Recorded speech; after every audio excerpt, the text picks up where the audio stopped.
এবার কপাল পুড়তে পারে নাহিদ রানার। চড়া মূল্যে দল পেলেও খেলার ভাগ্যটা নাও জুটতে পারে টাইগার পেসারের। গতি দিয়ে নজর এসেছিলেন চাপাই এক্সপ্রেস খ্যাত বোলার, প্রশংসা কুড়িয়েছেন শোয়েব আক্তারের মতন কিংবদন্তি পেসারের কাছ থেকেও। পুরো বিশ্বের কাছে রীতিমতো বিস্ময় বালকে পরিণত হয়ে প্রথমবারের মতন ডাক পেয়েছিলেন বিদেশি লিগে।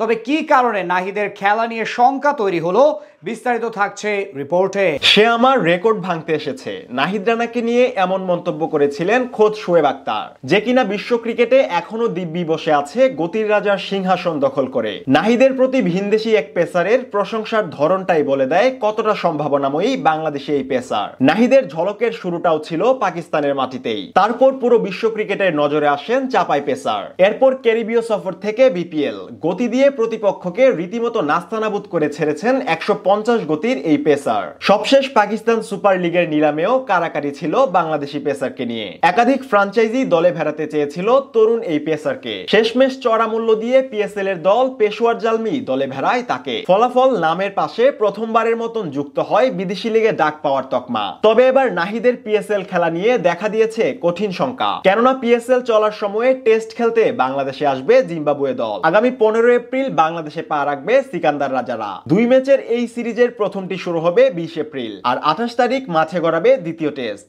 নির্ধারিত সময়সীমা অনুযায়ী, যেটি শেষ হবার কথা মে মাসের 2 তারিখ। অন্যদিকে এবারের পিএসএল আসর শুরু হবে 11 এপ্রিল থেকে, যেখানে নাহিদ রানার দল পেশোয়ার জালমির লড়াই শুরু হবে আসর শুরুর ঠিক একদিন পরই। তবে জিম্বাবুয়ের সাথে প্রথম টেস্ট শুরুর আগে পেশোয়ারের ম্যাচ আছে 3টি, কিন্তু সাম্প্রতিক সময়ে লাল সবুজের টেস্টে দলের তুরুপের তাসে পরিণত হয়েছে নাহিদ রানা। তাছাড়া টেস্ট খেলার জন্য শারীরিকভাবে ফিট থাকার পাশাপাশি মানসিকভাবেও ফিট থাকা আবশ্যক, তাই জালমির 19 তারিখের ম্যাচ খেলা আপাতত অসম্ভবই বলা চলে। এর আগে অবশ্য 14 তারিখের ম্যাচ খেলার সময় পাবেন নাহিদ রানা। তবে দলের সবচেয়ে দ্রুতগতির বোলারকে নিয়ে এই বাজিটা শেষমেশ নিবি কিনা বিসিবি, সেটি এখন বড় প্রশ্ন। তাছাড়া জিম্বাবুয়ে সিরিজ শেষ হতে হতেই শেষ হয়ে যাবে পেশোয়ারের 7টি ম্যাচ। ফলে টাইগার পেসারকে নিয়ে ভাবনার পরিবর্তন হলেও হতে পারে ফ্রাঞ্চাইজিটির, কেননা নাহিদ রানাকে নিয়ে পেশোয়ারের পরিকল্পনাটাও যে একটু বিশেষ, সেটি আগেই স্পষ্ট হয়েছে দলটির পরিচালক মোহাম্মদ আকরামের কথায়। গত 2 আসরের পেস ইউনিটে গতির ঘাটতি পূরণ করতেই চাপাই এক্সপ্রেসকে দলে নিয়েছে দলটি, বলা হয়েছিল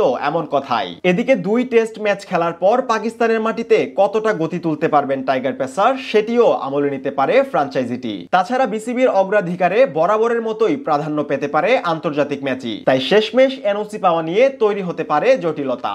আর এমনটা ঘটলে প্রথমবার বিদেশি লিগে দল পেয়েও খেলা হবে না নাহিদ রানার, ফলে বাড়তে পারে টাইগার পেসারের অপেক্ষার প্রহর। বিপরীতে বিসিবির এক সবুজ সংকেতেই কপাল খুলতে পারে চাপাই বোলারের। সময়ই বলে দিবে শেষমেশ কোন পথে হাঁটবে বিসিবি।